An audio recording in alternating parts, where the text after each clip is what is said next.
कहा जाता है कि किसी भी देश के विकास का जो पैमाना है वो उसकी सड़कें नापती हैं, और इसीलिए हमने इस बार अपने चुनाव के इस शो में सड़क से ही तय किया है इस पूरी जर्नी को, और करने की कोशिश भी की है। और ये बताने के लिए हम आज पहुंच गए हैं भगवान श्री राम की नगरी अयोध्या धाम।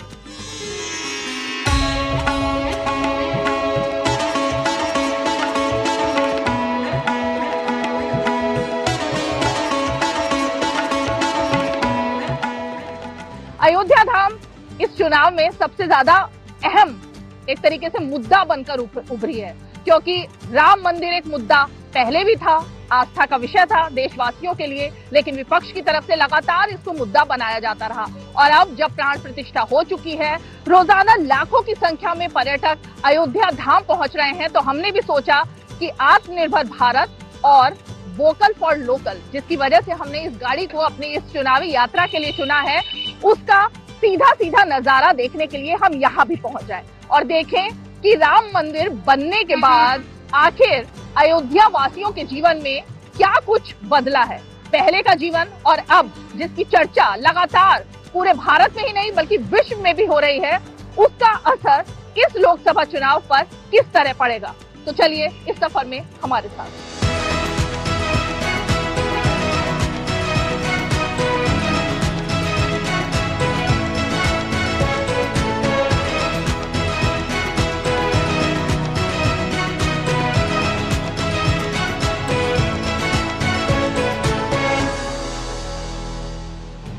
तो चुनावी बिसात बीत चुकी है और इस बार जैसा कि हमने कहा, राम मंदिर एक आस्था का विषय, लोगों के दिल से जुड़ा हुआ मुद्दा।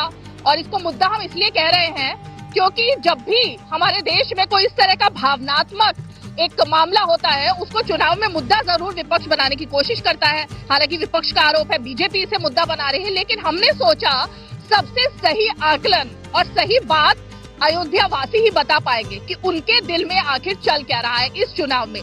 10 साल की बात करें 2014 से लेकर 24 तक, तो क्या कुछ बदला भी है, क्योंकि बहुत बात हो रही है विकास की कि अयोध्या तो पूरी तरह से बदल चुकी है, लेकिन सच्चाई क्या है, हम यहाँ पर अयोध्या वासी भी है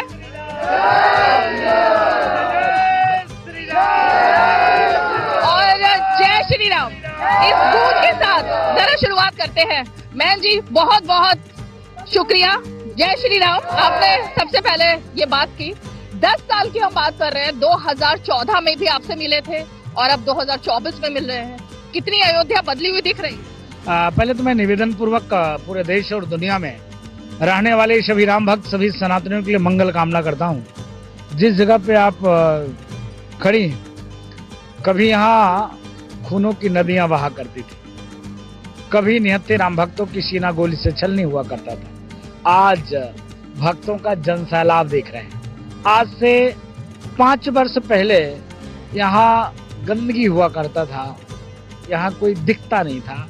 आज देखिए लात रखने की जगह नहीं है। परिवर्तन इतनी जबरदस्त हुई है जिसकी परिकल्पना हमको लगता है 500 वर्ष पहले सनातनी ने, राम भक्तों ने, हिंदू जनमानस ने किया था कि वो राम की अयोध्या, रामकालीन त्रेता युगीन अयोध्या, वो महाराजा दशरथ की अयोध्या, वो इक्ष्वाकु वंशीय नगरी अयोध्या, जो देव नगरी हुआ करता था, राजे महाराजे जिनकी चर्चा देवलोक में हुआ करता था, वह नगरी जिस प्रकार से राजनेताओं ने अपने चंगुल में फंसाकर दबाने का प्रयास किया था, आज इतना परिवर्तन कि हर व्यक्ति अयोध्या आना चाहता है।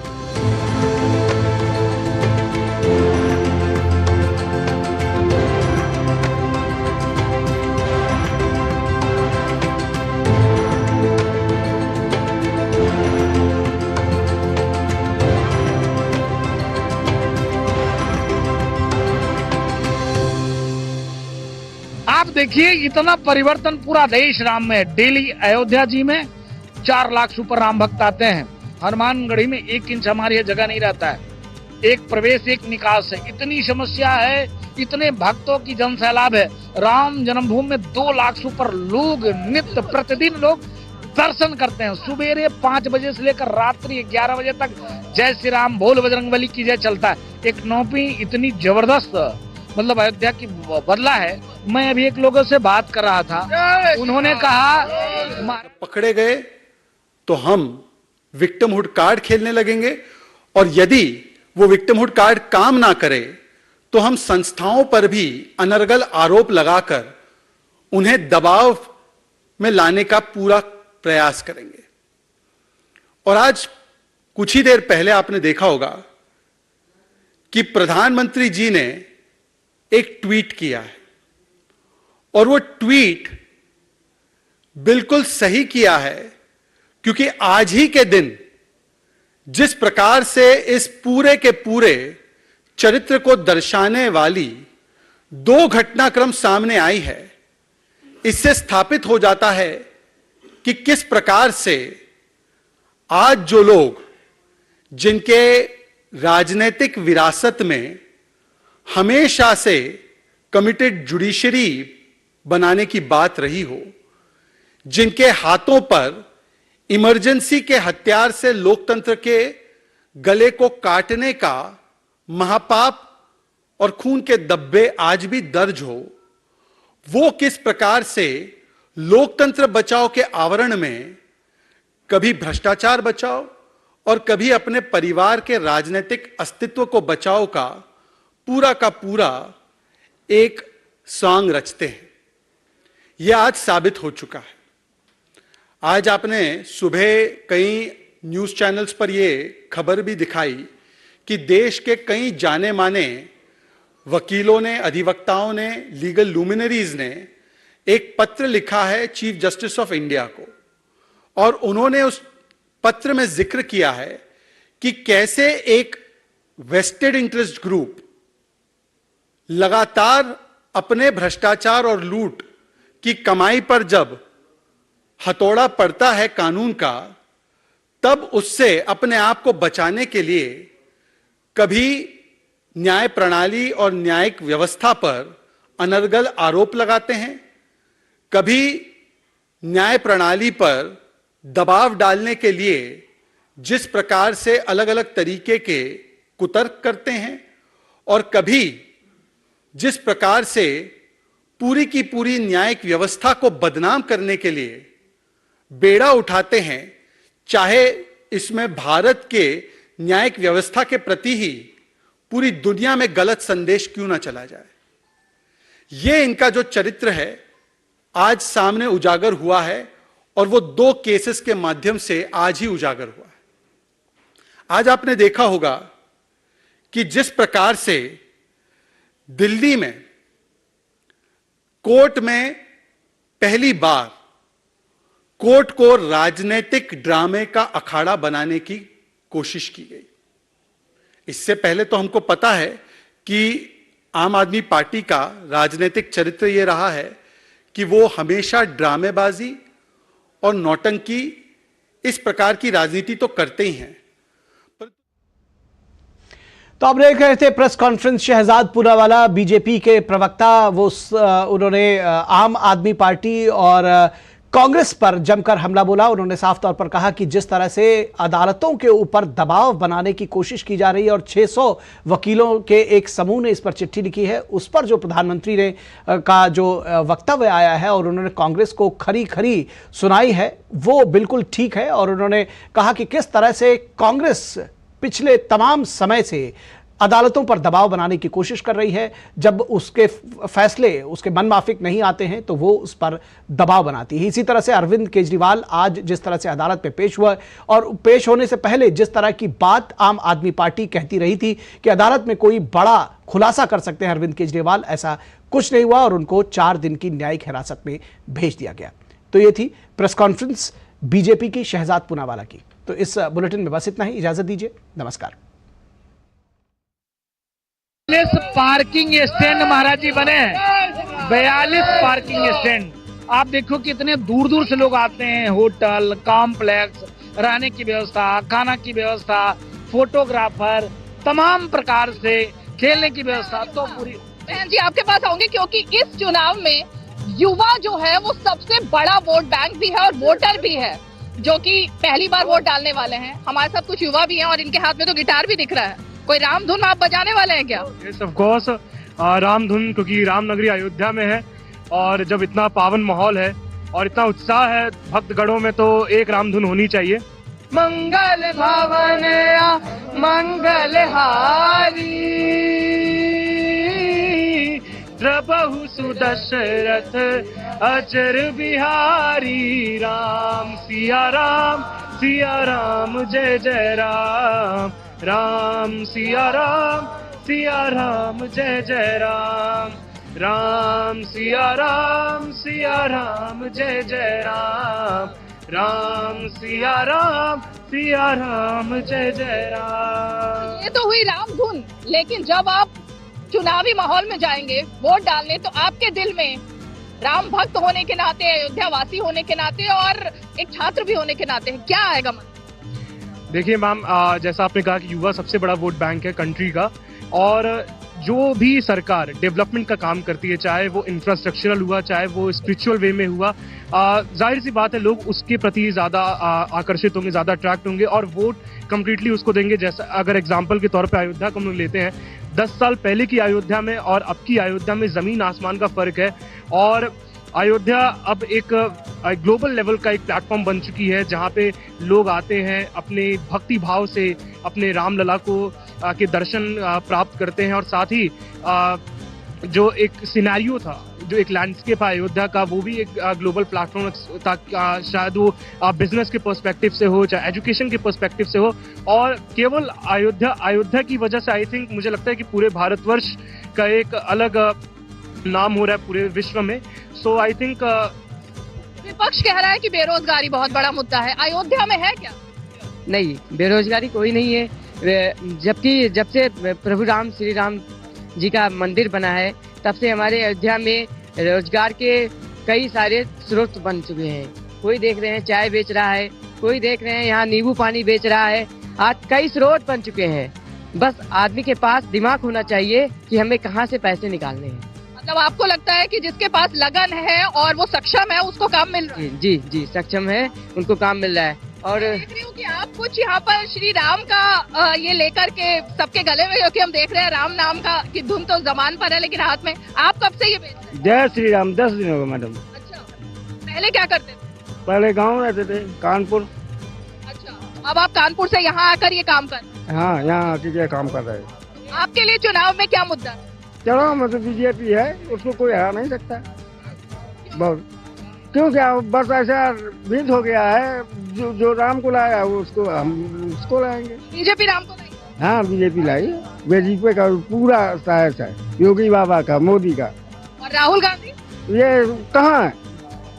इनको तो कोई जानता नहीं। भाई जानते क्या आप? नहीं जानते हमको। कोई नहीं जानता, इनको नहीं कोई जानता। अखिलेश यादव? ये तो बहुत आदमी ठीक नहीं है। आप लोग भी युवा है, मैं बहन जी आपके पास आने की थोड़ा सा इन सबसे बात कर लूं। आपके लिए इस चुनाव में क्या मुद्दा? मेरे लिए चुनाव का मुद्दा यही है कि आज जिस तरह से पूरा भारत ही मतलब पूरा अयोध्या ही नहीं पूरा यूपी बदल रहा है, राममय हो चुका है।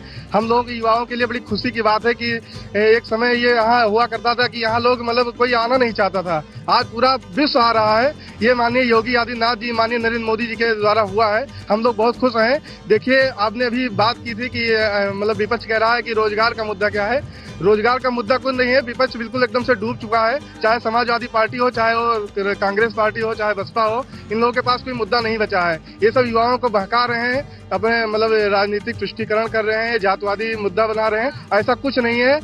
मतलब माननीय नरेंद्र मोदी ने एक नारा दिया था, सबका साथ सबका विकास, और अब दे रहे हैं सबका विश्वास। ये सारा मतलब उसी प्रकरण पर हो रहा है। हम युवाओं में बहुत जोश है। एक बार फिर से 2024 में 400 पार के सरकार बनाएंगे। जय श्री राम। आपने तो बीजेपी का नारा लगा दिया, लेकिन ये बताइए, जाति को मुद्दा बनाने की कोशिश की जा रही, जाति कोई मुद्दा है चुनाव? नहीं, ये तो फर्जी अफवाह उड़ाए जाते हैं कि जाति का मुद्दा है, कि श्री राम जो आए हैं, कि श्री राम के भक्त हैं, वो लाए थे, उसमें प्राण प्रतिष्ठा के समान किसी ब्राह्मण को नहीं बैठाया गया। माननीय नरेंद्र मोदी ने इसका प्रतिष्ठान किया। ये सब जो अफवाहें उड़ी, ये फर्जी उड़ी हैं। मैं यही चाहता हूँ कि जैसे कि हमारे देश के प्रधानमंत्री नरेंद्र मोदी जी हैं, ऐसे हर वक्त प्रधानमंत्री मैं देखना चाहता हूँ उनको, और हमारे यशस्वी मुख्यमंत्री जी हैं, वो हमेशा के लिए ऐसे मुख्यमंत्री बने रहें, यही मेरा पूरा देश राममय हो चुका है। इसी तरह हम लोग बहुत खुशी हो रही है ये अपना अयोध्या में आके देख के। पूरा देश पहले आए थे जी, पहले कैसा लगता है? पहले से अब में बहुत अंतर है। पहले क्या लगता है? बहुत अच्छा लग रहा है यहाँ पे देख के, सारे इतना भीड़ देख के, इतना सारे लोग रोज दर्शन कर रहे हैं, बहुत अच्छा लग रहा है यहाँ आके जी। तो जब आप इस बार वोट डालने जाएंगे तो मन में राम होंगे? जी एकदम रहेंगे। ये बताइए, आपने भी जय श्री राम का एक माथे पर तिलक लगा रखा है, तो राम तो कड़ कड़ में है, लेकिन राम चुनावी मुद्दा नहीं, राम चुनावी मुद्दा क्यों नहीं? इतना बड़ा काम किया, चुनावी मुद्दा राम से कोई चुनावी मुद्दा नहीं। विपक्ष इस पे लेके कहती है कि राम, विपक्ष यहाँ दर्शन करने के लिए नहीं आई। बताइए, अगर विधायक आए, सपा के विधायक आया तो उन्होंने जो है अखिलेश जी उनसे नाराज हो गए। ये कोई मतलब नहीं है। भगवान सबके हैं, ये भगवान किसी जात और धर्म के नहीं है कि नहीं ये पार्टी हमारी है।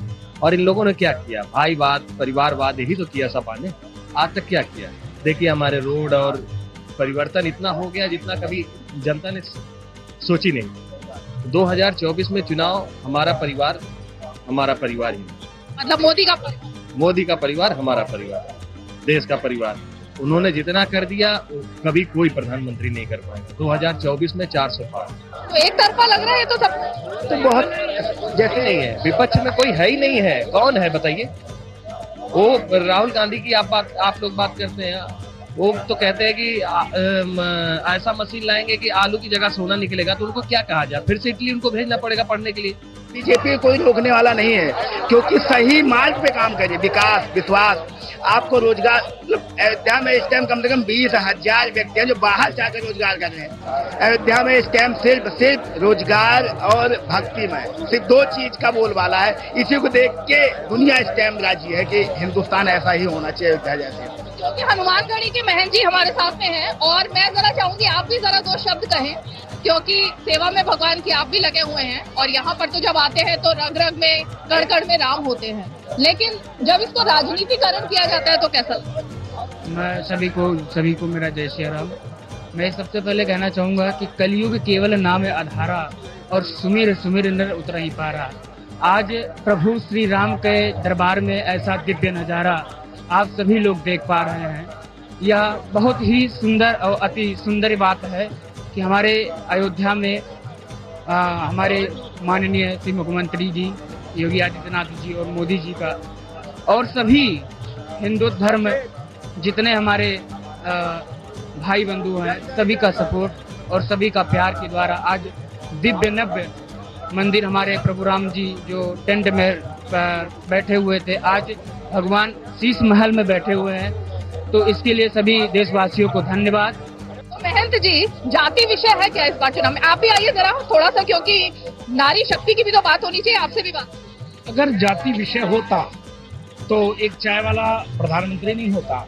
जाति विषय होता तो एक मंदिर में माला फेरने वाला, ठाकुर जी की सेवा करने वाला, घंटी डुलाने वाला उत्तर प्रदेश का मुख्यमंत्री नहीं होता। उत्तर प्रदेश में सबसे ज्यादा जातिवाद व्याप्त है, तो कैसे उत्तर प्रदेश में एक योगी उत्तर प्रदेश का मुख्यमंत्री होता? उत्तर प्रदेश में जातिवाद की सारी बेड़ियां टूट चुकी है।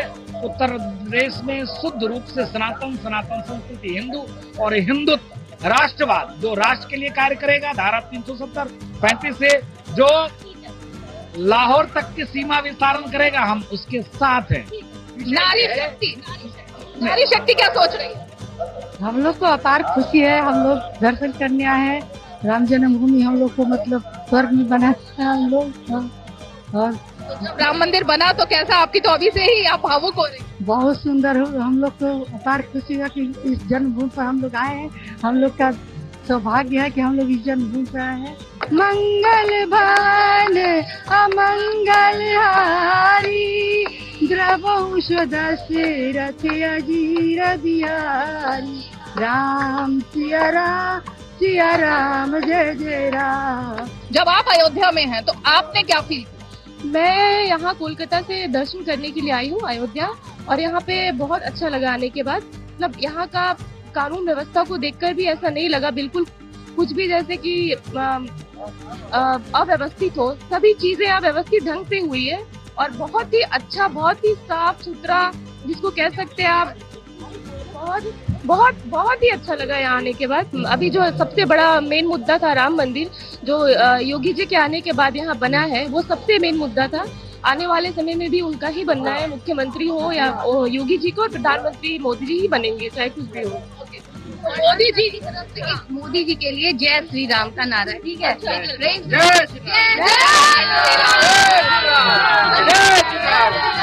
माता जी, कब से आप ये तिलक लगा रहे? बस बहुत नजदीक है, 5-6 दिन हुआ आए हैं। अभी 5-6 दिन पहले क्या करते? बस बेरोजगार बैठे थे।